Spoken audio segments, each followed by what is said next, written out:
Cuando mi hijo Javier se levantó en medio de la cena familiar del 15 de diciembre de 2023 y gritó frente a 25 parientes que prefería que mi consuegro Alberto fuera su padre en lugar de mí, un camionero fracasado, sentí como si el restaurante entero se congelara en el tiempo. Vi las lágrimas brotando instantáneamente en los ojos de mi esposa Rosa. Escuché los murmullos incómodos de los invitados y sentí el peso de la humillación más grande de mis 64 años cayendo sobre mis hombros como una tonelada de ladrillos. Antes de continuar, suscríbete y activa la campanita, porque cada día publicamos nuevas historias.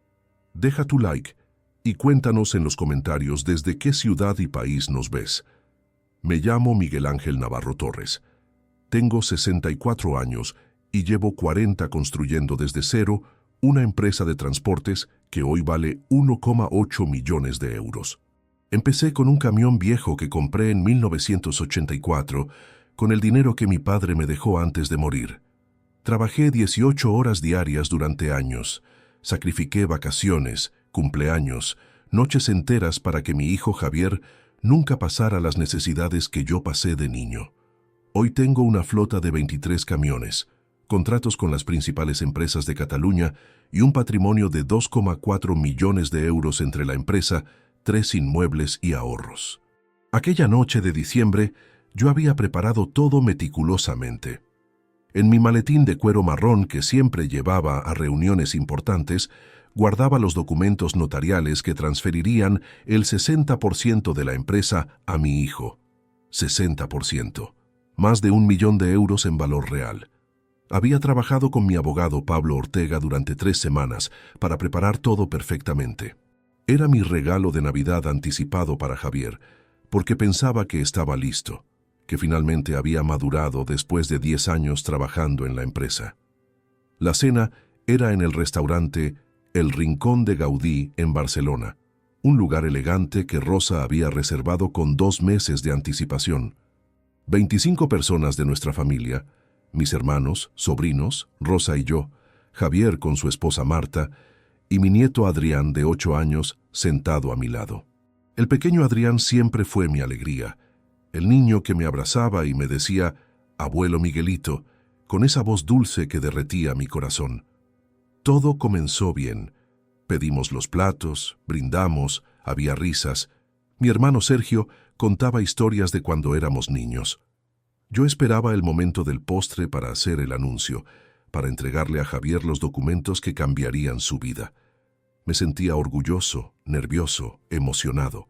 Pensaba, este es el momento en que mi hijo sabrá cuánto confío en él, cuánto lo amo. Entonces Marta, la esposa de Javier, mencionó casualmente que su padre, Alberto, había comprado una nueva oficina en el Paseo de Gracia. «Es increíble», dijo ella con esa sonrisa que siempre me pareció demasiado perfecta. «Papá tiene tanto éxito. La empresa inmobiliaria crece cada mes. Acaba de cerrar un negocio de 3 millones de euros». Vi cómo los ojos de Javier brillaban al hablar de su suegro. «Alberto es un visionario», dijo mi hijo con admiración que nunca jamás había usado para hablar de mí. «Él entiende los negocios modernos, la tecnología, las inversiones inteligentes». Mi hermano Sergio, tratando de ser diplomático, comentó, «Bueno, Miguel también ha construido un negocio sólido durante 40 años». Fue entonces cuando todo se derrumbó. Javier dejó su copa de vino bruscamente sobre la mesa. El sonido del cristal contra el mantel fue como un disparo en mi pecho. Se levantó de su silla y en ese momento vi algo en sus ojos que nunca había visto antes. Desprecio puro, desprecio hacia mí, su padre. «¿Un negocio sólido?», gritó Javier con una risa amarga que resonó en todo el restaurante. «¿Llamas negocio sólido a una empresa de camiones viejos? Tío Sergio, no seas ridículo. Mi padre es un camionero, siempre lo fue, siempre lo será. Un hombre que huele a diésel y conduce camiones no puede compararse con alguien como Alberto, que mueve millones en propiedades de lujo». El silencio fue absoluto. Rosa dejó caer su servilleta. Vi lágrimas corriendo por sus mejillas. Marta miraba a su plato, pero noté una pequeña sonrisa en la comisura de sus labios. Mi hermano Sergio se puso pálido. Los demás invitados bajaron la mirada, incómodos, sin saber dónde mirar. Pero Javier no terminó. Oh, no. Él continuó destruyéndome palabra por palabra. Toda mi vida he tenido que aguantar la vergüenza de decir que mi padre maneja camiones. Mientras mis amigos presumían de padres doctores, abogados, empresarios, yo tenía que decir que el mío conducía un camión. ¿Sabes cuántas veces me burlaron en la universidad por eso? ¿Sabes cuántas veces mentí diciendo que mi padre era empresario de logística, solo para no decir la verdad? Cada palabra era una puñalada. Sentí que mi pecho se contraía, que el aire no llegaba a mis pulmones. 40 años de trabajo, de sacrificio, de levantarme a las 5 de la mañana, de perderme eventos escolares de Javier porque tenía que hacer un viaje urgente a Madrid o Valencia, todo reducido a vergüenza. Y ahora miro a Alberto, continuó Javier señalando hacia ninguna parte, como si su suegro estuviera allí. Un hombre de verdad, un empresario de verdad que entiende el mundo moderno. Él sí sabe cómo hacer dinero real, no acarreando cajas de un lado a otro. A veces pienso que mi vida habría sido completamente diferente si Alberto hubiera sido mi padre en lugar de este fracasado que se conforma con oler a gasoil toda su vida. Rosa se levantó llorando y salió hacia el baño. Adrián, mi pequeño nieto de 8 años, comenzó a llorar también, asustado por los gritos. «Papá, para», le suplicaba a Javier, pero mi hijo estaba en su propio mundo de ira y resentimiento. Yo no dije nada. No podía. Mi garganta estaba cerrada. Mis manos temblaban sobre la mesa. Miré a Javier. Busqué en sus ojos algún rastro del niño que yo crié, del hijo que llevaba al parque los domingos, del muchacho al que enseñé a conducir, pero solo vi a un extraño lleno de odio. Me levanté en silencio. Tomé mi maletín con los documentos que iban a hacerlo millonario y caminé hacia la salida. Escuché a Sergio gritándole a Javier: «¿Te has vuelto loco? ¿Cómo puedes hablarle así a tu padre?». Escuché a otros familiares murmurando, algunos defendiéndome, otros simplemente choqueados. Llegué a casa pasadas las 11 de la noche. Rosa había regresado antes en taxi, llorando. Me encerré en mi despacho, ese pequeño espacio con olor a madera y libros viejos donde había tomado las decisiones más importantes de mi vida empresarial. Saqué los documentos notariales de mi maletín. El papel era grueso, oficial, con sellos rojos de la notaría. Transferencia de 60% de participaciones sociales de Transportes Navarro S.L. a favor de Javier Navarro Ruiz. Mi firma ya estaba ahí, solo faltaba la suya. Entonces mi teléfono comenzó a sonar. 11:23 p.m. Era Javier. Rechacé la llamada. Volvió a sonar inmediatamente. Rechacé otra vez. Durante las siguientes 4 horas, hasta las 3:30 de la madrugada, mi hijo me llamó 33 veces. 33 llamadas que ignoré una por una mientras miraba esos documentos. Los mensajes de WhatsApp llegaban en avalancha. «Papá, perdóname. Fue el vino, no lo decía en serio. Por favor, contesta. Estoy desesperado. No quise decir eso. Papá, por favor». Pero yo recordaba su cara, recordaba el desprecio en sus ojos, y supe que lo que dijo era exactamente lo que pensaba. El vino solo le dio valor para decirlo. A las 2 de la mañana, con las manos todavía temblando, encendí la chimenea de mi despacho. Rosa había subido hace horas, exhausta del llanto. La casa estaba en silencio excepto por el crepitar del fuego. Tomé los documentos, todas las copias, una por una, y las acerqué a las llamas. Vi cómo el papel se enrollaba, se ennegrecía, se convertía en cenizas, 1.000.000 de euros convirtiéndose en humo. 40 años de sueños de ver a mi hijo al frente del negocio familiar, ardiendo junto con mi orgullo paternal. Llamada 34. Rechazada. Mensaje: «Papá, estoy frente a tu casa. Por favor, sal». No salí. A las 3 de la mañana escuché un golpe suave en la puerta de mi despacho. Era Adrián, mi nieto, en pijama, con sus ojos hinchados de llorar. «Abuelo Miguelito», susurró con voz quebrada, «¿estás bien?». Ese niño de 8 años se acercó y me abrazó con toda su fuerza. Me abrazó mientras yo, Un hombre de 64 años que se consideraba fuerte, finalmente rompía a llorar. Lloraba por la traición, por la humillación, por los 40 años que creí que había criado a un hijo agradecido y resultó que solo crié a alguien avergonzado de mí. «Te quiero, abuelo», me dijo Adrián. «Tú eres el mejor papá y el mejor abuelo del mundo. No importa lo que diga papá». En ese momento tomé la decisión más importante de mi vida. Javier había cruzado una línea que no tenía retorno. Me había humillado públicamente. Había destruido años de orgullo familiar. Había mostrado su verdadero rostro. Y yo no iba a perdonarlo simplemente porque se arrepintiera después de unas copas de vino. El arrepentimiento no borra el desprecio. Las disculpas no borran la vergüenza que sentí frente a 25 miembros de mi familia. Mientras abrazaba a Adrián en mi despacho, con las cenizas de los documentos aún calientes en la chimenea y mi teléfono sonando por 35ª vez, supe que mi hijo Javier acababa de perderlo todo. Simplemente aún no lo sabía. Los días posteriores a aquella cena del 15 de diciembre fueron los más oscuros de mi vida. Rosa apenas comía. Pasaba horas en la cama mirando al techo, llorando en silencio. Yo tampoco dormía bien. Me despertaba a las 3, a las 4 de la madrugada, reviviendo cada palabra que Javier gritó en aquel restaurante. Camionero fracasado. Vergüenza. Oler a gasoil. Las palabras rebotaban en mi cabeza como balas. Javier siguió llamando durante días. Dejó de ser 33 llamadas. Llegó a 60, 80, más de 100. Mensajes largos, audios de 10 minutos pidiéndome perdón, explicaciones incoherentes sobre el estrés en el trabajo, sobre Marta presionándolo, sobre el vino. Pero yo no respondía. Bloqueé su número el 19 de diciembre. No quería escuchar más excusas. La Nochebuena de 2023 fue triste. Rosa, Adrián y yo comimos en silencio en nuestra casa de Sant Cugat del Vallès. Adrián preguntó por su padre 3 veces durante la cena. «¿Papá no viene, abuelo?» Cada pregunta era un cuchillo en mi pecho, pero le expliqué con paciencia. «Papá cometió un error muy grande, cariño. Los adultos a veces dicen cosas que lastiman mucho a las personas que aman». Fue el 27 de diciembre cuando todo empezó a cambiar. Ese día, mi hermano Sergio apareció en mi casa sin avisar. Eran las 10 de la mañana.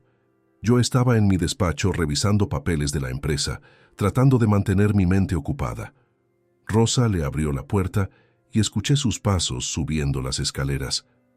«Miguel, necesito hablar contigo urgentemente», dijo Sergio cerrando la puerta del despacho detrás de él. Su cara estaba seria, preocupada. Mi hermano menor siempre fue directo, sin rodeos, y eso era lo que me gustaba de él. «¿Qué pasa?», pregunté dejando mis papeles. Sergio se sentó frente a mi escritorio, tomó aire profundamente y dijo: «Llevo días debatiéndome si contarte esto o no, pero después de lo que Javier te hizo en aquella cena, creo que mereces saber la verdad completa». Sentí un escalofrío recorrer mi espalda. «¿Qué verdad?». «Javier ha estado mintiendo sobre ti durante meses», comenzó Sergio. «No solo a mí, sino a toda la familia. Hace aproximadamente 6 meses, en junio de 2023, vino a mi casa una tarde. Me contó que tú tenías problemas serios con el juego, que habías acumulado deudas de 85.000 euros apostando en casinos online. Me quedé paralizado. «¿Qué?». «Espera, hay más», continuó Sergio con voz tensa. «Me dijo que Rosa no lo sabía, que tú lo ocultabas, que habías hipotecado uno de los inmuebles en secreto para pagar a prestamistas. También mencionó que tenías problemas con el alcohol, que bebías a escondidas en el despacho, que a veces llegabas borracho a la empresa y tus empleados lo encubrían por lealtad». La rabia empezó a hervir en mi interior. «Eso es absolutamente falso. Jamás en mi vida he apostado más que 5 euros en una lotería de Navidad. Y beber, Sergio, tú me conoces, una copa de vino en las comidas y nada más». «Lo sé», dijo Sergio con tristeza. «Por eso tardé tanto en creérmelo». Pero Javier fue muy convincente. Lloraba, decía que estaba desesperado, que necesitaba ayuda para salvar el honor familiar. Me pidió que no te dijera nada porque papá se pondría violento si sabe que lo descubrí. ¿Y tú le creíste?». Pregunté, sintiendo la traición multiplicarse. Sergio bajó la mirada avergonzado. Al principio tenía dudas, pero Javier era tan detallado, tan específico en sus mentiras. Decía que tú apostabas principalmente los martes y jueves por la noche, que tenías una cuenta en una web llamada BetWin Plus con el usuario Navarro 1959. Me mostró incluso capturas de pantalla falsas de supuestas deudas. Ahora me doy cuenta de que todo era fabricado, pero en ese momento me asusté. ¿Qué te pidió exactamente?, pregunté, aunque ya imaginaba la respuesta. Dinero, respondió Sergio. Me pidió 22.000 euros prestados el 8 de noviembre de 2023. Dijo que necesitaba invertir en su imagen profesional, porque Alberto, su suegro, le había prometido una sociedad en su empresa inmobiliaria, pero que no podía pedirte dinero a ti porque no tenías liquidez por las deudas de juego. Me convenció de que si no le ayudaba, perdería la oportunidad de su vida. Cerré los ojos sintiendo una mezcla de dolor y furia que nunca había experimentado. Mi propio hijo no solo me humilló públicamente, sino que llevaba meses destruyendo mi reputación con mentiras elaboradas para conseguir dinero de mi hermano. ¿Le diste los 22.000 euros?, pregunté. Sí, admitió Sergio con voz quebrada. Se los transferí el 10 de noviembre. Me firmó un pagaré prometiendo devolvérmelos en marzo de 2024. Me dijo que los usaría para comprar trajes ejecutivos, hacer un máster corto en administración inmobiliaria y pagar un vehículo más presentable, porque según él, Alberto no aceptaría a un socio que pareciera pobre. Me levanté de mi silla y caminé hacia la ventana. Miraba el jardín sin verlo realmente. Todo empezaba a tener sentido de una forma retorcida. Javier había construido una narrativa completa de mi supuesto fracaso para justificar pedir dinero prestado. ¿A quién más le contó estas mentiras?, pregunté sin darme la vuelta. A prima Carmen, a tío Rafael, a varios primos, respondió Sergio. He estado haciendo llamadas estos días después de la cena. Todos me han confirmado que Javier les habló de tus problemas, algunos con más detalles que otros. A prima Carmen le dijo que a veces encontrabas botellas de whisky escondidas en tu oficina. A tío Rafael le comentó que la empresa estaba en problemas financieros por tus malas decisiones. Cada palabra era una nueva herida. Mi hijo había pasado meses envenenando a mi propia familia contra mí, preparando el terreno para que cuando finalmente me humillara en público, la gente pensara, «Pobre Javier, tiene razón, su padre realmente es un desastre». Rosa entró en ese momento con café. Sergio la miró y le preguntó directamente, «Rosa, ¿Miguel tiene problemas con el juego o el alcohol?». Mi esposa dejó la bandeja sobre el escritorio y respondió con firmeza, «Mi marido es el hombre más responsable que conozco. En 40 años de matrimonio, jamás lo he visto apostar más que €1 en un cupón, y bebe una copa de vino en las comidas. Nada más». «¿Por qué preguntas eso?». Sergio le contó todo. Vi cómo Rosa palidecía con cada frase, cómo sus manos empezaban a temblar. Cuando terminó, mi esposa se sentó lentamente en el sofá del despacho y comenzó a llorar de nuevo. Pero esta vez no eran lágrimas de tristeza, eran de ira. «Ese hijo nuestro nos ha traicionado de la peor manera posible», susurró Rosa. «No solo te humilló, Miguel, destruyó tu nombre, tu reputación durante meses. ¿Por qué? ¿Por 22.000 euros? ¿Por aparentar ante su suegro?». Esa tarde del 27 de diciembre, llamé a todos los familiares que Sergio mencionó, uno por uno. Les expliqué que todo lo que Javier les había contado era mentira. Algunos se disculparon avergonzados por haberle creído. Otros admitieron que siempre tuvieron dudas, pero no se atrevieron a preguntarme directamente. Prima Carmen lloró por teléfono. «Tío Miguel, perdóname. Debí haberte dicho desde el principio, pero Javier me hizo jurar que no comentaría nada». El 28 de diciembre, un día después de hablar con Sergio, decidí revisar meticulosamente las cuentas de la empresa. Me encerré en mi despacho con los extractos bancarios de los últimos 12 meses. Rosa me traía café cada 2 horas, mientras yo revisaba línea por línea cada movimiento. Fue a las 8 de la noche cuando lo vi. Una transferencia de 3.200 euros, fechada el 15 de julio de 2023, con el concepto Material Oficina, Proveedor García. Llamé inmediatamente a Antonio García, nuestro proveedor habitual de material de oficina. «Antonio, necesito confirmar una factura», le dije. «Claro, Miguel, dime». «Julio 15, 3.200 euros. Espera, reviso». «No, Miguel, esa fecha no tengo ninguna factura. La última que te emití en julio fue el día 3 por 840 euros». Sentí el estómago contraerse. Seguí revisando. Otra transferencia, 4.000 euros el 22 de agosto de 2023. Reparación vehículos, Talleres Sánchez. Llamé a Talleres Sánchez. No existía tal reparación, y así encontré 14 transferencias más durante los siguientes 2 días de investigación exhaustiva, todas autorizadas con la clave que solo Javier y yo teníamos acceso en el sistema de la empresa. Total desviado, 38.000 euros entre julio y noviembre de 2023, 38.000 euros robados por mi propio hijo usando facturas falsas, proveedores inventados, conceptos ficticios. El 30 de diciembre por la tarde, mientras documentaba todo, recibí una llamada de Marta, la esposa de Javier. Su voz era dulce, manipuladora. «Miguel, soy yo, Marta», dijo como si nada hubiera pasado.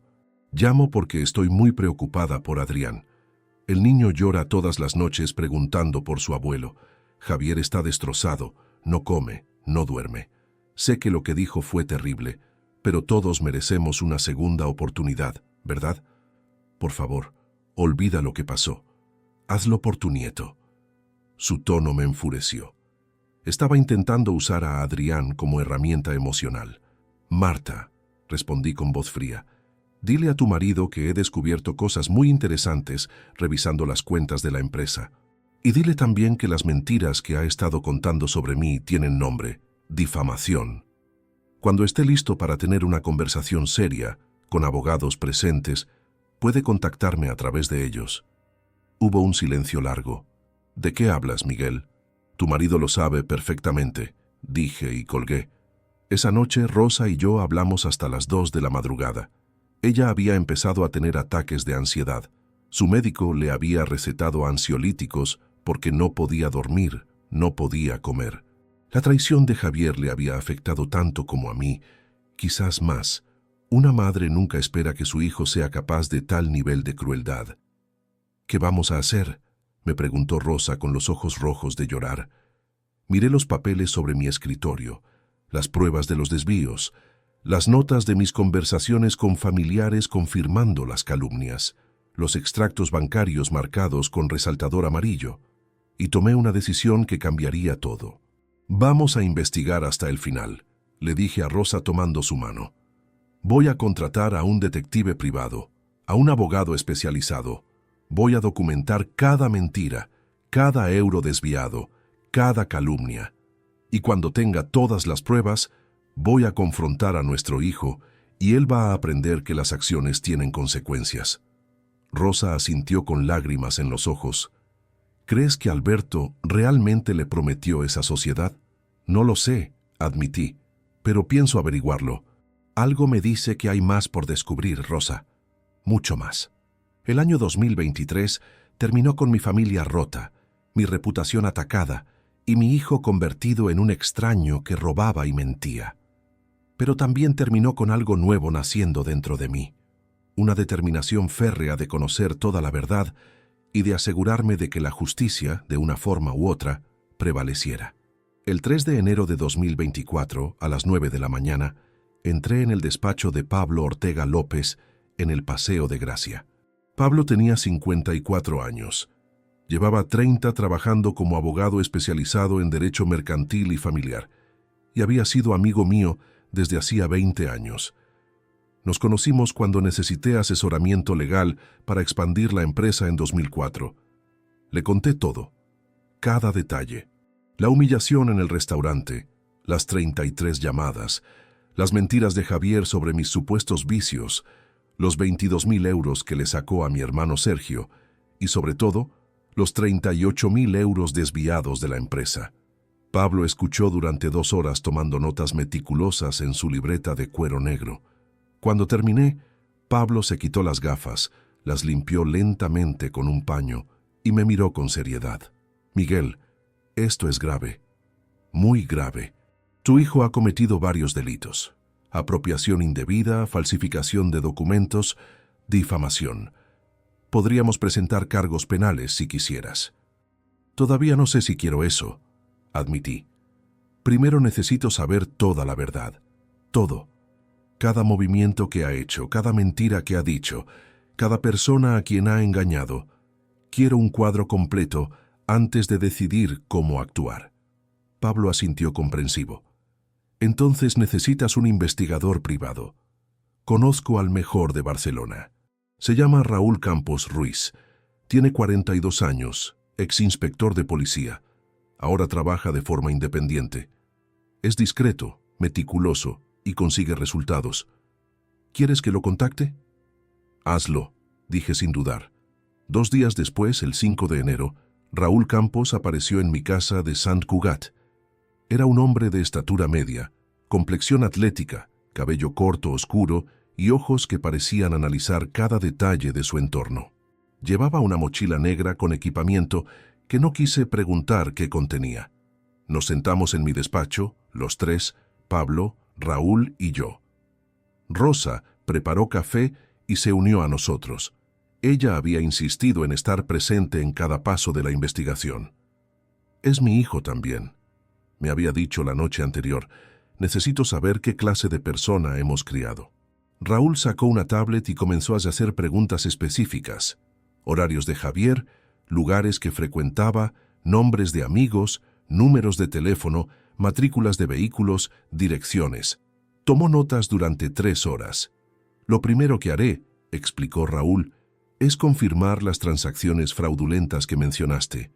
Necesito acceso a todos los extractos bancarios de la empresa, facturas, correos electrónicos. También voy a investigar la relación de Javier con su suegro Alberto. Algo me dice que ahí hay información importante. Y finalmente, voy a documentar cada calumnia que Javier ha esparcido, con testimonios firmados de las personas que las escucharon. ¿Cuánto tiempo necesitas?, pregunté. Dame 8 semanas, respondió Raúl. Para mediados de marzo tendré un informe completo. Los honorarios eran de 4.000 euros más gastos. Firmé el contrato sin pestañear. Esto no era sobre dinero. Era sobre verdad, justicia y dignidad. Durante enero de 2024, mientras Raúl trabajaba, yo seguí mi rutina normal en la empresa. Javier había dejado de ir a trabajar después de la cena del 15 de diciembre. Me había enviado un mensaje el 2 de enero diciendo que estaba enfermo y necesitaba tiempo. Yo no respondí. Simplemente redistribuí sus responsabilidades entre otros empleados. El 12 de enero, Raúl me llamó con la primera actualización. Miguel, he confirmado las 14 transacciones fraudulentas. He contactado personalmente con cada supuesto proveedor. Ninguno emitió las facturas que aparecen en tu sistema. Javier las falsificó usando plantillas descargadas de Internet, modificando logos y datos. El total exacto desviado es 38.200 euros. ¿Cómo logró autorizarlas?, pregunté. Tenía acceso a las claves del sistema bancario corporativo que compartías con él como subdirector administrativo, explicó Raúl. Usó su autorización para aprobar las transferencias. Técnicamente todo parecía legal desde fuera, pero las facturas de respaldo son falsas. Tengo ya copias certificadas de cada una y declaraciones notarizadas de los proveedores confirmando que nunca emitieron esos documentos. La segunda semana de enero fue cuando Rosa empezó a recuperarse.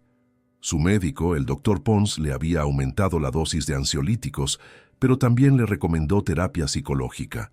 Rosa fue 3 veces por semana a hablar con una psicóloga especializada en traumas familiares. Una noche, el 18 de enero, después de su sesión, Rosa entró en mi despacho y se sentó frente a mí con una expresión que no había visto en semanas. Determinación. Miguel, dijo con voz firme, he estado pensando mucho estos días. Javier nos ha traicionado de la forma más vil posible. Como madre, una parte de mí quiere perdonarlo, abrazarlo, decirle que todo estará bien. Pero como mujer, como tu esposa, Como alguien que ha visto cómo te han destrozado, sé que necesitamos hacer esto. Necesitamos llegar hasta el final, no por venganza, sino porque nuestro hijo necesita aprender que sus acciones tienen consecuencias reales. Tomé su mano. ¿Estás segura? Esto puede volverse muy feo. Estoy segura, respondió con lágrimas en los ojos, pero voz firme. Hazlo, investiga todo, y cuando tengamos todas las pruebas, actuamos. Juntos. A finales de enero, Raúl comenzó a documentar las calumnias. Contactó a cada familiar que Javier había engañado. Prima Carmen aceptó hacer una declaración notarial el 25 de enero. En ella, explicó detalladamente cómo Javier le contó en agosto de 2023 que yo tenía botellas de whisky escondidas en la oficina y que a veces llegaba borracho al trabajo. Tío Rafael firmó su declaración el 28 de enero. Javier le había dicho en septiembre de 2023 que la empresa estaba en problemas financieros por inversiones erradas que yo había hecho apostando en bolsa sin conocimiento. Mi primo Luis declaró el 2 de febrero. Javier le explicó que yo había hipotecado secretamente uno de los inmuebles para pagar deudas de juego online. Una por una, 12 personas de mi familia aceptaron declarar formalmente ante notario. Cada testimonio era un documento legal, firmado, sellado, con fecha y hora. Raúl los organizó meticulosamente en un dossier que crecía cada semana. Pero lo más impactante vino a mediados de febrero. El 14 de febrero de 2024, día de San Valentín, Raúl me llamó con urgencia. Miguel, necesito que vengas a mi oficina. Ahora, he conseguido algo que tienes que escuchar. Llegué en 30 minutos. Raúl cerró la puerta de su oficina, bajó las persianas y puso su laptop sobre el escritorio. Conseguí acceso a una cena privada que Alberto Vidal tuvo con 3 socios de su empresa inmobiliaria el pasado 8 de febrero en el restaurante La Pérgola, explicó Raúl. Uno de los socios es conocido mío de mis tiempos en la policía. Cuando le conté discretamente que estaba investigando a Javier, me dijo que había algo que yo debía saber. Me pasó esta grabación que él mismo hizo con su teléfono, porque lo que Alberto dijo le pareció tan cruel que quiso tenerlo documentado. Raúl presionó play. La calidad del audio era buena. Se escuchaban voces, risas, el tintineo de copas. Entonces, la voz de Alberto Vidal se hizo clara. Y sí, Javier es útil para cosas menores. Le pido que recoja documentos, que haga llamadas, que confirme citas. Es mi yerno, no puedo tratarlo mal abiertamente. Pero ustedes saben perfectamente que jamás le daría un cargo real en esta empresa. Javier Navarro como socio. Por favor, el tipo no tiene ni idea de cómo funciona el mercado inmobiliario de alto nivel. Su padre es camionero, él creció en ese ambiente. No tiene la visión, la cultura empresarial, ni los contactos necesarios para estar a nuestra altura. Uno de los socios preguntó, ¿pero él cree que vas a hacerlo socio? Alberto rió. Yo nunca le he dicho eso explícitamente. Él lo asume porque soy generoso con elogios y le doy algunas tareas. Pero sociedad, nunca. Mi hija Marta tampoco lo sabe. Cree que su marido tiene futuro en mi empresa. Pobrecilla, está tan enamorada que no ve la realidad. Javier es mediocre, siempre lo será. Solo lo tolero por mi hija y mi nieto. El audio continuó con más conversación irrelevante, pero esos 30 segundos eran oro puro. Alberto Vidal había admitido frente a testigos que nunca tuvo intención de hacer socio a Javier, que lo consideraba incapaz, mediocre, y solo lo toleraba por compromiso familiar. Raúl, dije con voz temblorosa, esto es exactamente lo que necesitaba. Lo sé, respondió Raúl. Tengo la grabación en 3 copias certificadas. El socio que me la pasó está dispuesto a testificar si es necesario. Javier ha estado viviendo una fantasía, creyendo que Alberto lo respetaba y le daría oportunidades. Todo era mentira. Esa noche no dormí. Pensaba en mi hijo, en cómo había humillado a su propio padre públicamente para impresionar a un hombre que secretamente lo despreciaba. Javier había vendido su dignidad, su familia, su honor, por la aprobación de alguien que lo consideraba mediocre. A principios de marzo, Raúl completó su investigación. El 8 de marzo de 2024 me entregó un dossier de 230 páginas. Incluía las 14 transacciones fraudulentas documentadas con copias certificadas de extractos bancarios y declaraciones notarizadas de proveedores confirmando que las facturas eran falsas. 12 testimonios notariales de familiares explicando detalladamente las calumnias que Javier había esparcido sobre mí. La grabación de Alberto Vidal, admitiendo que Javier nunca tendría cargo real en su empresa, con transcripción certificada y declaración del socio testigo dispuesto a comparecer legalmente. Análisis forense digital mostrando que Javier había usado su acceso al sistema bancario de la empresa en horarios específicos para autorizar las transferencias fraudulentas. Fotografías de Javier en restaurantes caros, comprando ropa de marca y conduciendo un BMW nuevo que había financiado en octubre de 2023, todo coincidiendo con las fechas de los desvíos. El informe era demoledor, irrefutable. Cada página era una prueba más de la traición sistemática de mi hijo. El 12 de marzo, Pablo Ortega revisó todo el dossier durante 8 horas en mi despacho. Cuando terminó, me miró y dijo: «Miguel, esto es suficiente no solo para demandarlo civilmente, sino para presentar cargos criminales, apropiación indebida, falsificación de documentos, fraude. Podría enfrentar entre 2 y 5 años de prisión». Todavía no quiero llegar a eso, admití. Quiero confrontarlo primero. Quiero que vea todas las pruebas. Quiero que sepa que su padre no es el fracasado que él cree, sino alguien que puede ser meticuloso, estratégico e implacable cuando lo traicionan.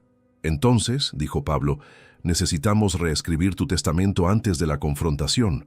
Si vamos a hacer esto, hagámoslo completo. Rosa, que había estado presente durante toda la revisión del dossier, asintió con determinación. Hazlo, Miguel. Nuestro hijo necesita aprender que las consecuencias de sus actos son reales y permanentes.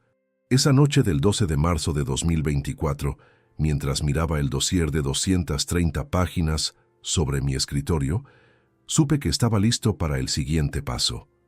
Javier había construido un castillo de mentiras, humillaciones y robos, y yo estaba a punto de derribarlo ladrillo por ladrillo, con la precisión y paciencia que él nunca tuvo. El 20 de marzo de 2024, a las 9 de la mañana, Rosa y yo entramos en el despacho de Pablo Ortega en el Paseo de Gracia con un propósito claro: reescribir completamente mi testamento y preparar la estrategia legal para confrontar a Javier. Llevaba conmigo el dossier de 230 páginas que Raúl había preparado, cada hoja una evidencia irrefutable de la traición de mi hijo. Pablo nos recibió en su sala de reuniones privada, un espacio elegante con paredes de madera oscura y una mesa larga de caoba donde habían decidido el futuro de muchas familias y empresas. También estaba presente su socia, la abogada especialista en derecho de sucesiones, Isabel Martínez Vega, una mujer de 50 años con una reputación impecable en Barcelona. Antes de comenzar con el testamento, dijo Pablo colocando varios documentos sobre la mesa, necesito que entiendan la magnitud de lo que estamos por hacer. Esto no es solo cambiar unas líneas en un papel. Estamos hablando de reestructurar completamente la distribución de un patrimonio valorado en 2.400.000 euros. Y más importante aún, estamos estableciendo un mensaje claro. Las acciones tienen consecuencias permanentes. Rosa apretó mi mano. Desde que tomamos la decisión de seguir adelante, ella había sido mi roca. Las sesiones de terapia la habían ayudado a procesar el dolor y ahora estaba firme en su determinación. Empecemos por inventariar todo el patrimonio, dijo Isabel abriendo su portátil. Necesito valores exactos actualizados. Saqué los documentos que había preparado durante las últimas semanas. La empresa Transportes Navarro S.L. está valorada actualmente en 1.800.000 euros según tasación independiente realizada en febrero de 2024. Tengo 3 inmuebles, el piso de Barcelona en el Eixample, valorado en 320.000 euros, la casa de Sant Cugat, donde vivimos, valorada en 480.000 euros, y un apartamento en Sitges que alquilamos, valorado en 240.000 euros. Además, tengo ahorros e inversiones por aproximadamente 160.000 euros en cuentas y fondos. Isabel tecleaba rápidamente. Total, 2.400.000 euros, correcto. Ahora, intervino Pablo, necesito saber cuál es tu intención real con este testamento, Miguel. ¿Quieres desheredar completamente a Javier o prefieres dejarle algo con condiciones? Había pensado en esa pregunta durante semanas, especialmente en las noches de insomnio. No quiero desheredarlo completamente, admití. A pesar de todo, sigue siendo mi hijo. Pero necesito que entienda que lo que hizo tiene un precio altísimo. Quiero dejarle algo, pero tan poco que le duela, y quiero poner condiciones tan estrictas que tenga que trabajar años para cumplirlas. Rosa asintió. Estoy de acuerdo. Todavía es el padre de Adrián. Algún día nuestro nieto preguntará qué pasó. Necesitamos poder decir que intentamos darle una última oportunidad, aunque él no la merezca. Isabel tomó notas y luego nos explicó. En España, los hijos tienen derecho a la legítima, que es 1/3 del patrimonio que no pueden ser excluidos completamente a menos que haya causas muy graves. Sin embargo, podemos reducir su porción al mínimo legal y cargarla con condiciones. El resto del patrimonio, los 2/3 restantes, son de libre disposición y podemos distribuirlos como queramos. Entonces hagamos esto, dije después de pensarlo. Del total de 2.400.000 euros, quiero que Rosa reciba el 70%, 1.680.000 euros. Ella ha estado conmigo 40 años, ha sufrido esta humillación tanto como yo y merece seguridad total para el resto de su vida. El 20%, 480.000 euros, irá para mi hermano Sergio, continué. Él siempre ha sido leal, me apoyó en momentos difíciles y merece ser compensado también por haber sido engañado por Javier. Además, quiero nombrarlo como mi sucesor en la dirección de la empresa. Isabel levantó la vista. ¿Estás seguro de sacar completamente a Javier de la sucesión empresarial? Absolutamente, respondí con firmeza. Mi hijo demostró que no tiene el carácter, la ética ni la lealtad necesaria para dirigir Transportes Navarro. Sergio tiene experiencia en gestión, es de confianza y, lo más importante, tiene integridad. Él dirigirá la empresa cuando yo ya no pueda o cuando decida retirarme. Y para Javier, dijo Pablo, el 10% restante, 240.000 euros. Pero con condiciones muy específicas, agregué inmediatamente. Primera condición, debe devolver los 38.200 euros que desvió de la empresa, más intereses calculados al 8% anual, dentro de un plazo de 3 años desde mi fallecimiento. Si no lo hace, pierde su herencia completa que pasará a Adrián. Isabel escribía rápidamente. Continúa. Segunda condición. Debe completar 2 años de tratamiento psicológico con un profesional certificado, con informes trimestrales verificables. Necesito que trabaje en sus problemas de carácter, su resentimiento, su obsesión con las apariencias. Tercera condición. Debe realizar 3 años de trabajo voluntario documentado en alguna organización benéfica o social, mínimo 10 horas mensuales, con certificados firmados por los responsables de esas organizaciones. Y cuarta condición, dije sintiendo el peso de lo que estaba a punto de decir, debe presentar una disculpa pública formal por escrito a toda la familia, reconociendo específicamente las mentiras que esparció sobre mí y el daño que causó. Esta disculpa debe ser enviada a todas las personas que mencioné en el dossier, las 12 que declararon haber escuchado sus calumnias. Rosa había comenzado a llorar silenciosamente. No eran lágrimas de debilidad, sino de la dureza de tener que tomar estas decisiones sobre nuestro propio hijo. Pablo se quitó las gafas y me miró directamente. Miguel, estas condiciones son extremadamente estrictas. Es probable que Javier nunca las cumpla todas. Lo sé, respondí. Ese es el punto. Quiero darle una puerta de salida técnicamente, pero una puerta tan estrecha que requiera un cambio genuino y profundo de su carácter para atravesarla. Si realmente se arrepiente, si realmente cambia, entonces quizás, solo quizás, merezca algo. sino que viva con las consecuencias. Isabel intervino. ¿Y si Javier no cumple las condiciones, qué pasa con su porción? Se dividirá en 2 partes, expliqué. La mitad irá directamente a un fideicomiso para la educación de mi nieto Adrián, administrado por Rosa hasta que el niño cumpla 25 años. La otra mitad se donará a la fundación privada benéfica Esperanza Familiar, que trabaja con personas mayores abandonadas por sus familias. Pablo asintió impresionado. Es brillante. Incluso en el escenario de incumplimiento, el dinero se usa de forma constructiva. Durante las siguientes 4 horas, Isabel redactó el Nuevo Testamento.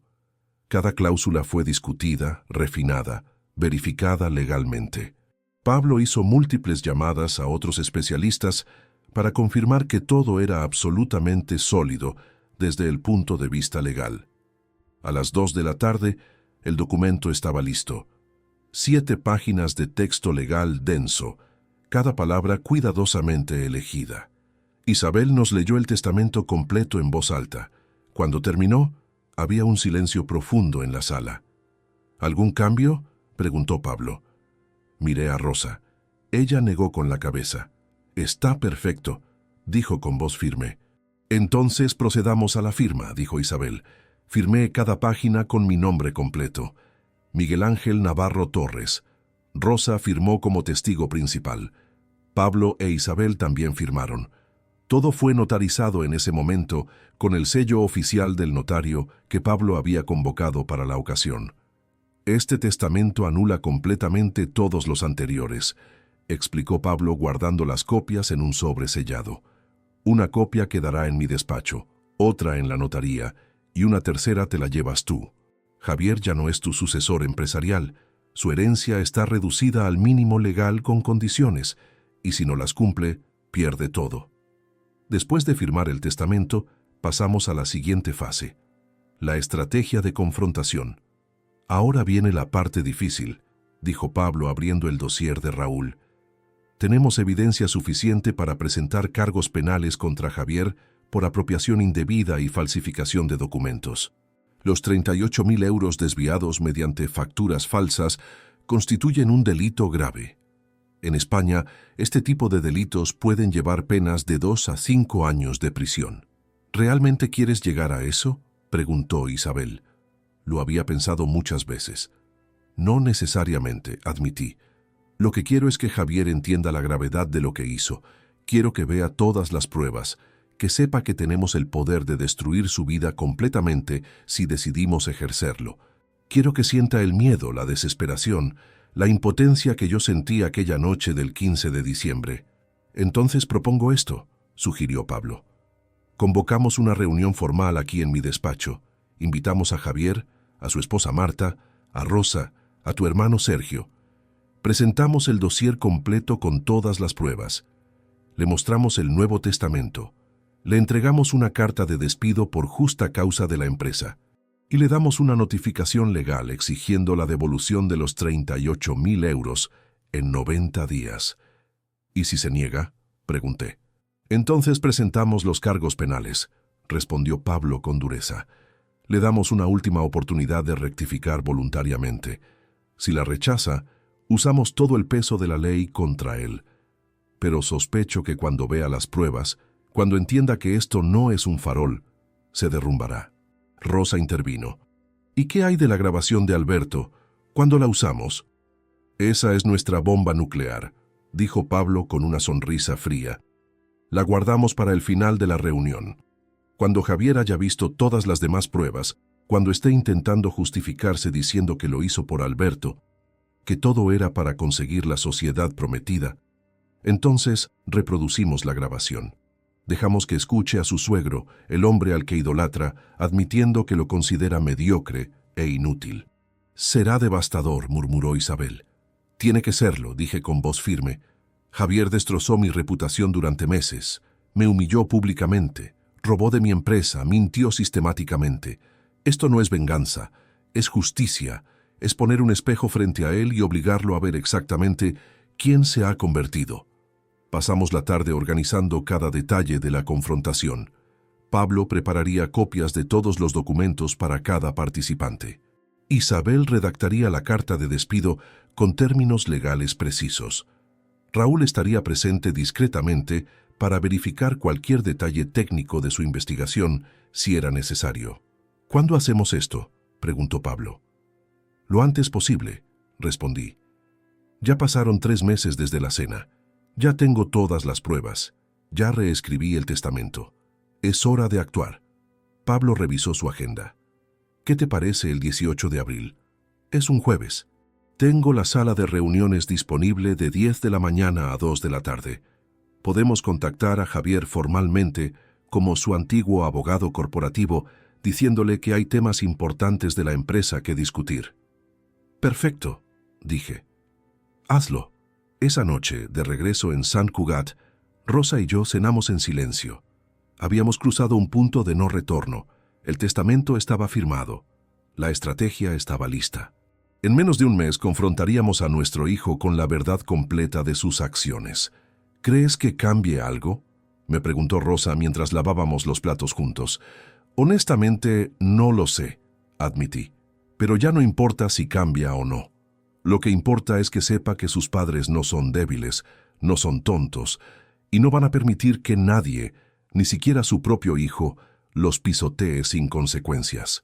El 18 de abril de 2024 estaba marcado en rojo en mi calendario. Sería el día en que 40 años de paternidad llegarían a su momento de verdad más brutal, y yo estaba listo.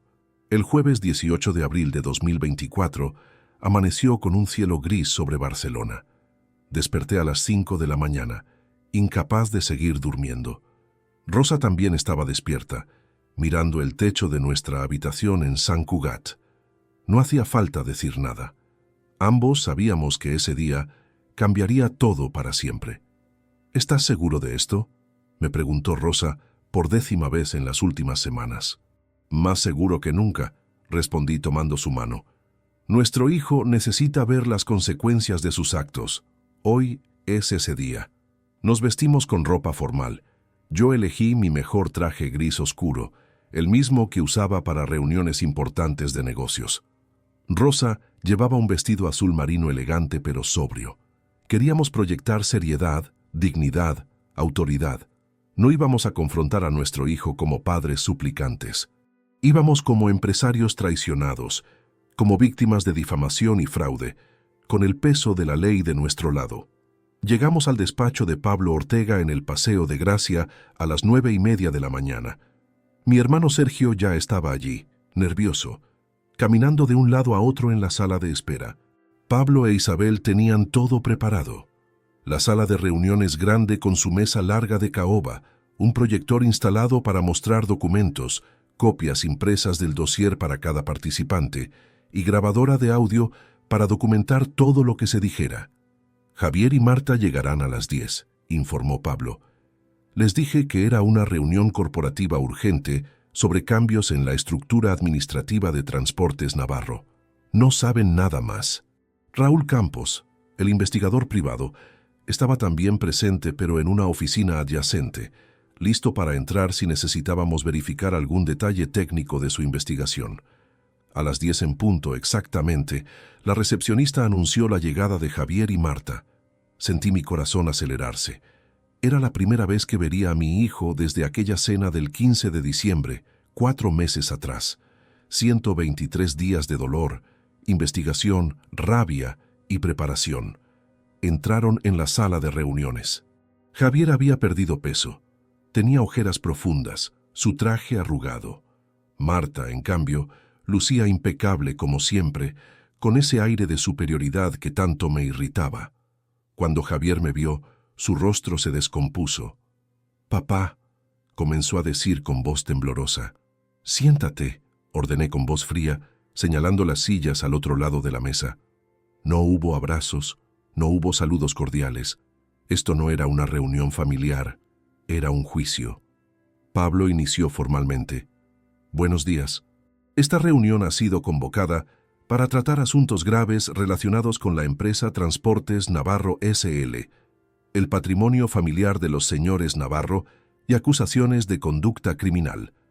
Todo lo que se diga aquí quedará grabado y podrá ser usado en procedimientos legales futuros. ¿Lo entienden? Javier palideció. ¿Criminal? ¿De qué estás hablando? Silencio, dijo Pablo con dureza. Escucharás. Hablarás solo cuando te lo permita. ¿Entendido? Marta miró a su marido confundida. Javier asintió débilmente. Durante los siguientes 30 minutos, Pablo presentó metódicamente las 14 transacciones fraudulentas. Proyectó en la pantalla grande cada extracto bancario, cada factura falsa, cada transferencia.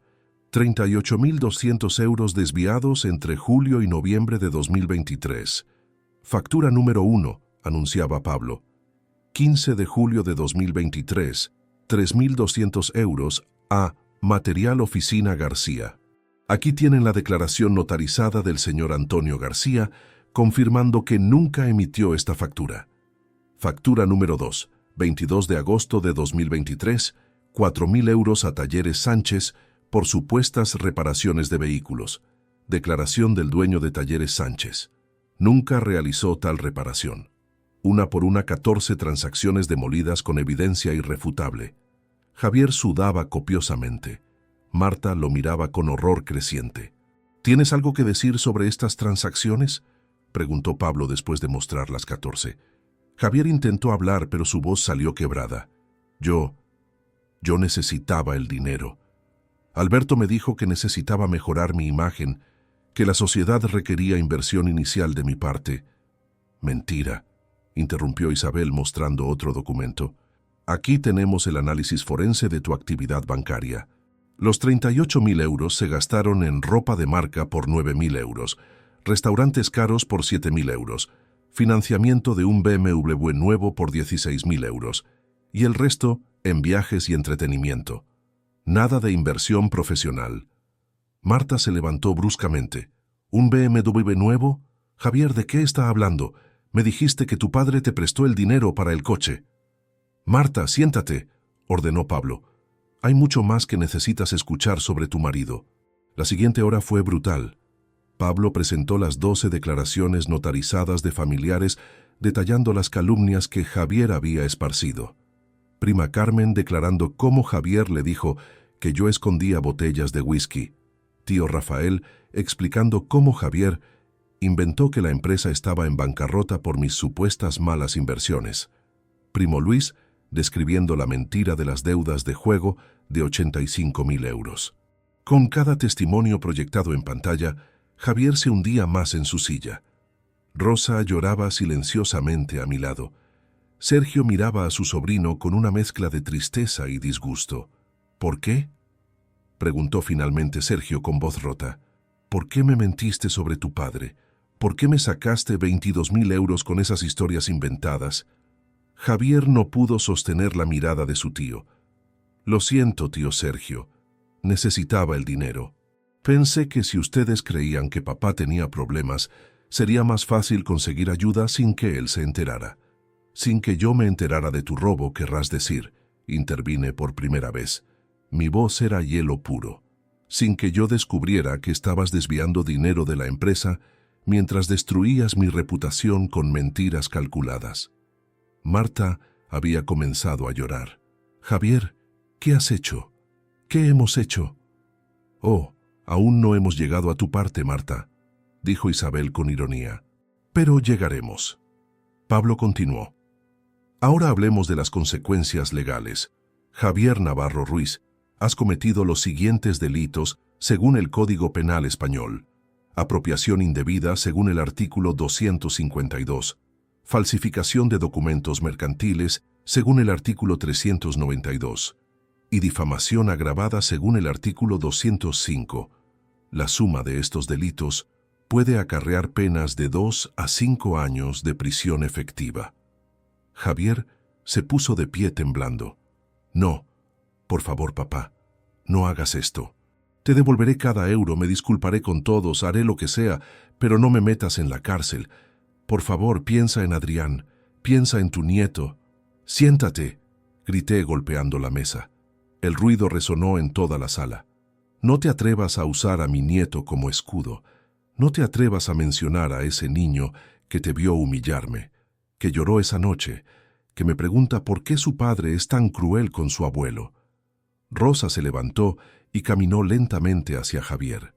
Mi esposa, que había estado en silencio todo este tiempo, se plantó frente a nuestro hijo con una dignidad que me partió el corazón. «Tú no eres el hijo que criamos», dijo Rosa, con voz firme a pesar de las lágrimas. «El hijo que criamos era agradecido, honesto, leal.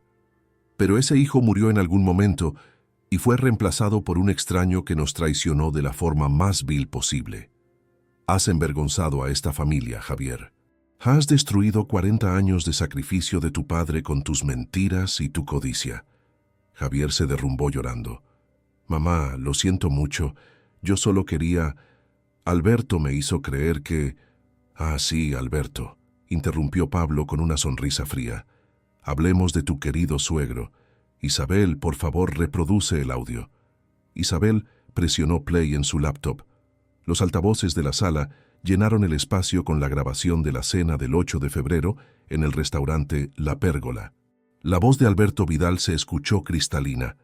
«Javier es útil para cosas menores, pero ustedes saben perfectamente que jamás le daría un cargo real en esta empresa. Javier Navarro como socio. Por favor, el tipo no tiene ni idea. Su padre es camionero. Él creció en ese ambiente. No tiene la visión, la cultura empresarial, ni los contactos necesarios para estar a nuestra altura. Javier es mediocre, siempre lo será. Solo lo tolero por mi hija y mi nieto». El silencio después del audio fue absoluto. Javier estaba blanco como el papel. Marta tenía las manos sobre la boca, choqueada. Toda su realidad se estaba desmoronando.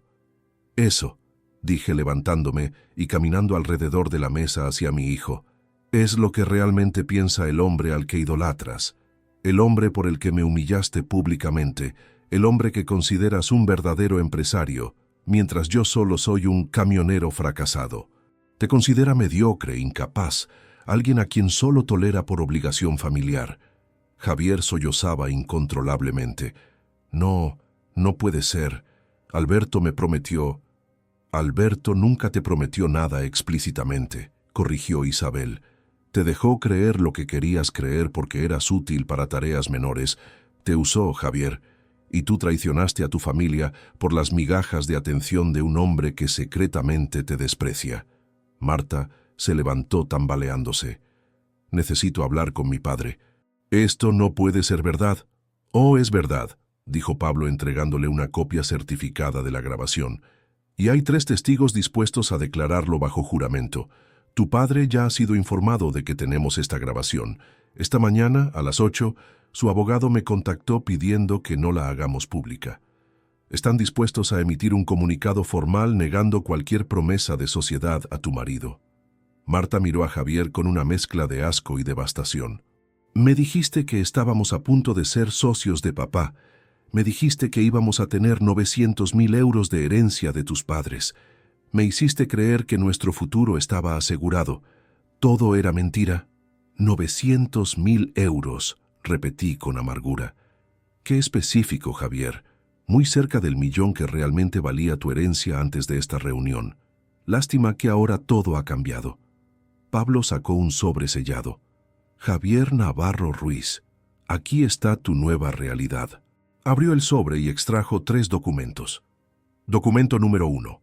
Carta de despido por justa causa de Transportes Navarro S.L. Efectiva inmediatamente. Has sido removido de todos tus cargos en la empresa por apropiación indebida y falsificación de documentos. No recibirás indemnización alguna. Documento número 2. Notificación legal exigiendo la devolución de 38.200 euros más intereses del 8% anual dentro de 90 días. Si no cumples, presentaremos cargos penales y ejecutaremos todos tus bienes embargables. Y documento número 3. Pablo hizo una pausa dramática. El Nuevo Testamento de tu padre, firmado el 20 de marzo de 2024. Le entregó una copia a Javier. Observé cómo sus ojos recorrían las páginas, cómo su cara pasaba del shock al horror absoluto. ¿240.000 euros?, susurró Javier. ¿Solo el 10%? Y con todas estas condiciones imposibles. No son imposibles, corregí. son simplemente difíciles para alguien sin carácter genuino. Si realmente te arrepientes, si realmente cambias, si realmente trabajas en ser mejor persona durante años, entonces quizás, solo quizás, merecerás esa herencia reducida. Si no, todo irá a tu hijo y a caridad. Además, continuó Pablo, ha sido removido completamente de la sucesión empresarial. Sergio Navarro Torres es ahora el heredero y futuro director de Transportes Navarro S.L. Javier miró a su tío con desesperación. Sergio simplemente negó con la cabeza tristemente. La reunión continuó por otra hora. Isabel explicó detalladamente cada condición del testamento. Pablo detalló las posibles consecuencias penales si Javier no devolvía el dinero.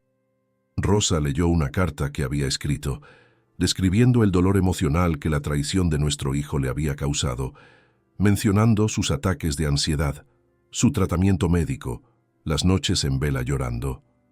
Cuando finalmente terminamos, eran casi las 2 de la tarde. 4 horas de confrontación demoledora. Javier estaba destruido, sentado en su silla como un cascarón vacío. Marta había dejado de llorar y ahora miraba a su marido con algo que parecía desprecio. «Tienen 90 días para devolver el dinero», repitió Pablo mientras todos nos levantábamos. 90 días. Si al día 91 no hemos recibido los 38.200 euros más intereses, presentamos cargos penales. No habrá más oportunidades, no habrá más negociaciones. Salí de la sala sin mirar atrás. Rosa y Sergio me siguieron. Escuché a Javier llamándome. «Papá, papá, por favor». Pero no me detuve. Había dicho todo lo que tenía que decir. El resto dependía de él. En el ascensor, Rosa se apoyó contra mí exhausta. «Se acabó», susurró. «No», respondí. «Acaba de empezar. Ahora viene a ver si nuestro hijo tiene algún rastro de decencia para enfrentar las consecuencias de sus actos». Salimos a la calle y el aire fresco de Barcelona nos recibió. Abril estaba terminando. Una nueva etapa de nuestras vidas acababa de comenzar. Una etapa donde la justicia, finalmente, había tenido su día. Mayo de 2024 llegó con una Barcelona radiante de primavera, pero para mi hijo Javier fue el comienzo de su descenso al infierno que él mismo había construido. 3 semanas después de aquella confrontación devastadora en el despacho de Pablo Ortega, recibí una llamada inesperada. «Miguel, soy Marta», dijo la voz de mi nuera al otro lado de la línea. Pero no era la Marta arrogante y manipuladora que conocía. Esta voz estaba rota, furiosa. «Necesito que sepas algo. He estado revisando todas las cuentas de Javier en estos días. Encontré 43.000 euros en deudas ocultas. 43.000 euros que yo no sabía que existían». Me senté lentamente en mi silla del despacho. «¿Qué tipo de deudas?» «De todo», respondió Marta con amargura. 3 tarjetas de crédito a mi nombre que él sacó falsificando mi firma, con 20.000 euros acumulados. Un préstamo personal de 15.000 que pidió diciendo que era para invertir en el negocio de mi padre. 8.000 euros que le debe a un antiguo compañero de universidad. Es un desastre completo, Miguel. Y yo no sabía nada, nada. Escuché sollozos del otro lado. Me mintió sobre todo. Me dijo que íbamos a ser socios de papá, que tu herencia nos aseguraría el futuro, que el BMW era un regalo tuyo. Todo mentiras. He vivido 4 años creyendo que estaba casada con un hombre ambicioso y trabajador, y resulta que es un ladrón y un mentiroso compulsivo. «¿Qué vas a hacer?», pregunté, aunque ya sabía la respuesta. «Voy a pedir el divorcio», dijo Marta con determinación. «Mañana mismo. Mi abogada ya está preparando los papeles. No pienso seguir atada a alguien que me ha arruinado financieramente y me ha hecho cómplice sin saberlo de su fraude. Y lo peor de todo, Miguel, es que ahora entiendo perfectamente por qué lo confrontaste de esa manera. Te lo merecías. Él se lo merecía». El 14 de mayo de 2024, Marta presentó formalmente la demanda de divorcio. Javier me llamó esa noche, llorando de forma histérica. Fue la primera vez que hablamos después de la confrontación. «Papá, Marta me dejó», sollozaba. «Se llevó a Adrián. Dice que no voy a ver a mi hijo hasta que le devuelva el dinero de las tarjetas de crédito. Papá, por favor, ayúdame. No tengo a nadie más. Tú creaste esta situación, respondí con voz fría. Tú falsificaste la firma de tu esposa. Acumulaste deudas mintiendo. Destruiste tu matrimonio con tu deshonestidad. No voy a sacarte de las consecuencias que tú mismo provocaste. Tienes 90 días para devolver los 38.000 euros a la empresa. Usa ese tiempo sabiamente. Colgué. Rosa, que había escuchado la conversación desde el sofá de mi despacho, no dijo nada. Simplemente tomó mi mano. Junio fue el mes del colapso total de Javier. El 3 de junio recibí un mensaje de mi hijo informándome que el banco había ejecutado la hipoteca del apartamento en el barrio de Gracia. Aquel apartamento de 110 metros cuadrados que yo había comprado para él cuando se casó con Marta en 2019. 165.000 euros que había pagado como entrada, más las cuotas mensuales de 1.200 euros que yo cubría pensando que estaba ayudando a mi hijo a construir su futuro. El banco me ha echado, decía el mensaje de Javier. No pude pagar las últimas 6 cuotas. Todo está embargado. Los muebles, el coche, todo. Estoy viviendo en casa de un amigo. Papá, por favor, necesito ayuda. No respondí. Pablo Ortega me había aconsejado mantener distancia absoluta hasta que los 90 días expiraran. Si le ayudas ahora, me había dicho Pablo, le estarás enseñando que siempre habrá alguien que lo rescate. Necesita tocar fondo de verdad. El BMW negro que Javier había financiado con dinero desviado de mi empresa también fue embargado la segunda semana de junio. 16.000 euros de entrada, que salieron de las transacciones fraudulentas, más cuotas mensuales de 600 euros que dejó de pagar después de su despido. El concesionario recuperó el vehículo y lo dejó literalmente sin transporte. Fue mi hermano Sergio quien me contó lo que vino después. Javier había conseguido trabajo como repartidor de comida para Globo y Uber Eats. Conducía una motocicleta prestada por su amigo, entregando pedidos por Barcelona 12 horas diarias, ganando aproximadamente 1.200 euros mensuales si tenía suerte y el clima era bueno. Lo vi el otro día, me dijo Sergio visitándome en casa una tarde de finales de junio. Estaba en la Rambla con el casco puesto, la mochila térmica a la espalda. Me reconoció y bajó la cabeza avergonzado. No me saludó. Simplemente aceleró y se fue. Rosa comenzó a llorar al escuchar eso. A pesar de todo, era su hijo. ¿Está comiendo bien al menos?, preguntó con voz quebrada. No lo sé, admitió Sergio. Pero la vida que lleva ahora, Miguel, es dura, muy dura. Es la vida que eligió, respondí, aunque sentía un peso en el pecho. Cada vez que desvió dinero, cada vez que mintió, cada vez que me humilló, estaba eligiendo este camino. Julio trajo otra revelación dolorosa. Alberto Vidal, el suegro de Javier, emitió un comunicado público a través de su empresa inmobiliaria. El documento, distribuido a socios y clientes, negaba categóricamente cualquier relación profesional con Javier Navarro más allá del vínculo familiar por matrimonio. Se ha llegado a nuestro conocimiento que el señor Javier Navarro Ruiz ha estado usando el nombre de Vidal Propiedades de forma no autorizada en sus contactos personales y profesionales, decía el comunicado. Queremos dejar claro que el señor Navarro nunca ha sido empleado, socio ni representante de esta empresa.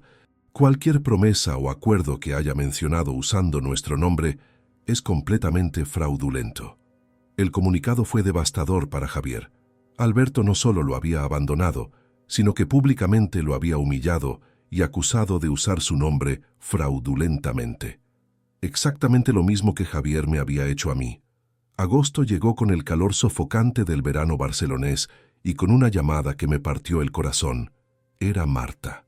«Miguel, necesito hablar contigo sobre Adrián», dijo con voz seria.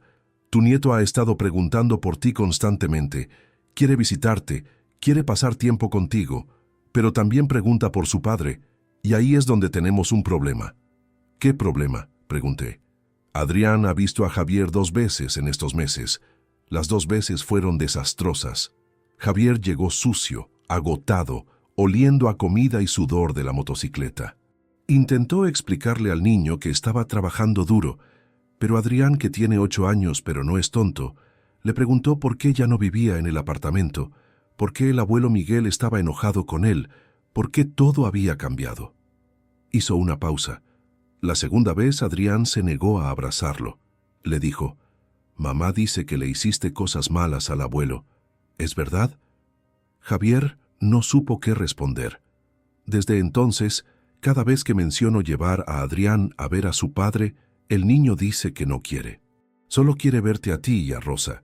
El dolor en mi pecho era físico. «Trae a Adrián cuando quieras», dije. «Esta casa siempre estará abierta para mi nieto». Durante agosto y septiembre, Adrián vino a visitarnos cada fin de semana. Rosa preparaba su comida favorita. Yo jugaba con él en el jardín, le ayudaba con sus tareas escolares. El niño nunca mencionaba a Javier voluntariamente, pero una noche, mientras le leía un cuento antes de dormir, me preguntó con esa honestidad brutal de los niños: «Abuelo, ¿papá hizo cosas muy malas?». Me senté en el borde de su cama, eligiendo cuidadosamente mis palabras. «Sí, cariño, tu papá cometió errores muy grandes, mintió, robó dinero y lastimó a mucha gente que lo quería». «¿Por eso ya no es rico?», preguntó Adrián. «Por eso», confirmé. «Las malas acciones siempre tienen consecuencias, Adrián. Siempre». El niño pensó por un momento. «¿Y si dice perdón? ¿Si promete ser bueno?». «Decir perdón es fácil», le expliqué. «Lo difícil es cambiar de verdad. Demostrar con acciones durante mucho tiempo que uno se arrepiente genuinamente. Tu papá tiene que hacer eso antes de que las personas vuelvan a confiar en él». El 15 de julio, los 90 días que Pablo había dado a Javier para devolver el dinero expiraron. Javier no había devuelto ni un solo euro. 1.200 euros mensuales como repartidor de comida apenas le alcanzaban para comer, pagar el alquiler de una habitación diminuta en un piso compartido en Hospitalet y sobrevivir día a día. Pablo me llamó esa tarde. «Miguel, hoy expira el plazo. ¿Quieres que presente los cargos penales?». Lo pensé durante largo rato. «No, todavía no. Dale más tiempo. Ya está en el fondo. Presentar cargos ahora sería simplemente destruirlo completamente». «Eres más generoso de lo que él merece», comentó Pablo. «No es generosidad», respondí. «Es darle la cuerda suficiente para que él mismo decida si se ahorca definitivamente o intenta subir». Septiembre trajo una sorpresa inesperada. El 8 de septiembre, Sergio me llamó con noticias intrigantes. «Miguel, necesitas saber esto. He estado siguiendo discretamente a Javier, no como espía, solo preocupado, y descubrí algo interesante. Los miércoles y sábados por la tarde, después de terminar sus entregas, va a un lugar llamado Residencia Casa de los Abuelos en el barrio de Sanz». «¿Una residencia de ancianos?», pregunté sorprendido. «Sí», confirmó Sergio. «Hablé con la directora, una señora llamada Mercedes Palacios. Me dijo que Javier se presentó hace 3 semanas ofreciéndose como voluntario. Ayuda a los ancianos con actividades recreativas, les lee el periódico, los acompaña a pasear por el jardín. Mercedes dice que los ancianos lo adoran, que es paciente y amable con ellos». Esa información me dejó sin palabras. Javier trabajando como voluntario, el mismo hijo que consideraba todo lo que no involucrara grandes sumas de dinero como pérdida de tiempo. «No te emociones todavía», me advirtió Sergio. «Puede ser solo una actuación para quedar bien ante ti, pero pensé que debías saberlo». En octubre, la empresa Transportes Navarro cerró su mejor trimestre en 5 años. Con Sergio trabajando como mi mano derecha, habíamos implementado nuevas rutas, modernizado la flota y conseguido contratos importantes con 2 grandes cadenas de distribución. La empresa que Javier había considerado cosa de camioneros fracasados estaba valorada ahora en 2 millones de euros, 200.000 más que en diciembre del año anterior. Rosa había recuperado su salud mental.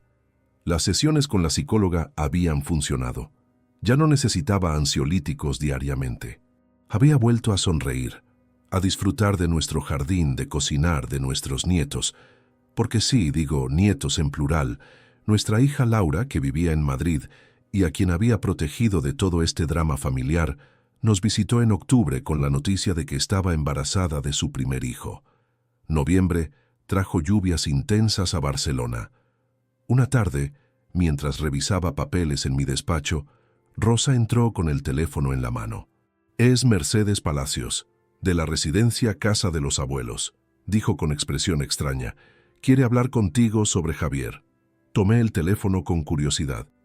«¿Señor Navarro?», dijo una voz amable de mujer mayor. «Soy Mercedes, directora de la residencia. No sé si su hermano le comentó, pero su hijo Javier lleva 3 meses viniendo como voluntario aquí». «Me lo mencionó», respondí cautelosamente. «Señor Navarro, llamo porque Javier me pidió específicamente que no lo hiciera, pero siento que usted debería saber», continuó Mercedes. «Su hijo viene 3 veces por semana, a veces 4. Llega exhausto de su trabajo de repartidor, pero nunca falta. Ha desarrollado una relación especial con varios de nuestros residentes, especialmente con el señor Ramón Quintana, un anciano de 87 años que no tenía visitas de su familia desde hace 2 años.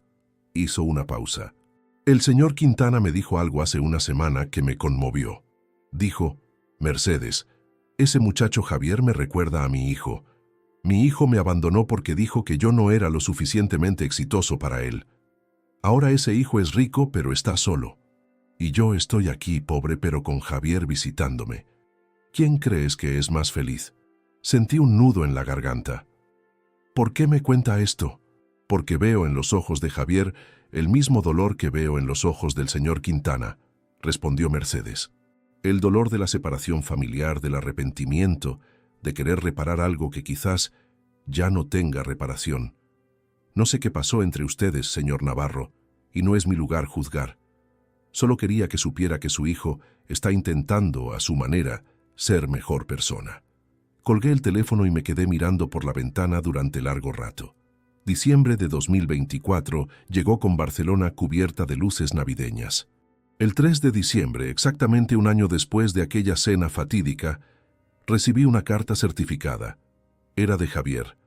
Una carta escrita a mano en 6 páginas. La leí esa noche en mi despacho, con Rosa sentada a mi lado. «Papá», comenzaba la carta, «han pasado 12 meses desde que destruí nuestra familia con mis palabras y mis acciones. 12 meses en los que he vivido las consecuencias reales de mis decisiones. He perdido mi apartamento, mi coche, mi esposa, la relación con mi hijo, mi trabajo, mi reputación y, sobre todo, he perdido tu respeto y tu confianza». La carta continuaba. «No te escribo para pedirte perdón, porque sé que las palabras son baratas. Te escribo para contarte lo que he aprendido. He aprendido que el dinero que uno gana honestamente vale 1000 veces más que el dinero robado o conseguido con mentiras. He aprendido que la humildad no es vergüenza, sino dignidad. He aprendido que ser camionero, como yo despectivamente te llamé, es infinitamente más honorable que ser un ladrón con traje caro. He aprendido», continuaba Javier, «viendo ancianos en la residencia donde soy voluntario, que al final de la vida lo único que importa es el amor y el respeto de las personas que importan. He conocido a señores ricos que están solos porque sus hijos los abandonaron. He conocido a señores pobres que son felices porque sus familias los visitan. Tú construiste algo valioso, papá.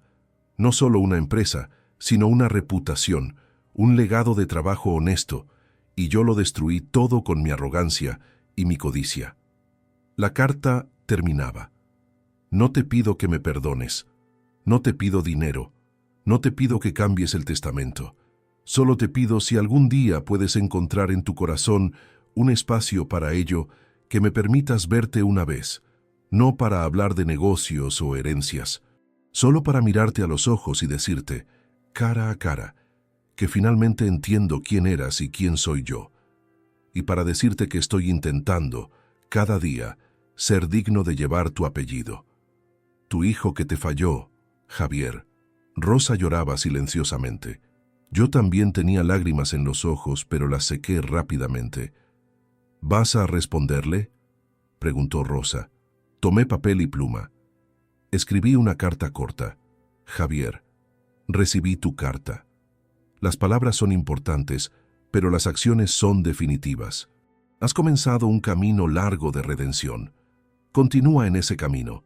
Demuestra durante años, no meses, que has cambiado genuinamente. Trabaja honestamente, cumple con tus obligaciones, sé un buen padre para Adrián. Mantén tu trabajo voluntario. Quizás, después de mucho tiempo, podamos hablar, pero ese tiempo no es ahora. Vive con las consecuencias de tus actos. Aprende de ellas, y si algún día demuestras ser un hombre diferente, quizás, solo quizás, podamos reconstruir algo. Pero será con tus acciones, no con tus palabras. Tu padre, Miguel Ángel. Envié la carta al día siguiente. No era perdón, no era reconciliación. Era simplemente dejar una puerta entreabierta, pero una puerta tan pesada que solo años de esfuerzo genuino podrían abrirla completamente. Rosa mantuvo contacto mínimo con Javier a través de mensajes breves. ¿Cómo estás? ¿Comiste bien? Cuídate. Nada más. Era su forma de no cortar completamente el vínculo maternal, pero sin rescatarlo de las consecuencias. La Navidad de 2024 fue diferente. Celebramos en casa con Sergio, con Laura y su esposo, con Adrián. Javier no estaba, pero su ausencia era un recordatorio constante de que la justicia, aunque dolorosa, era necesaria.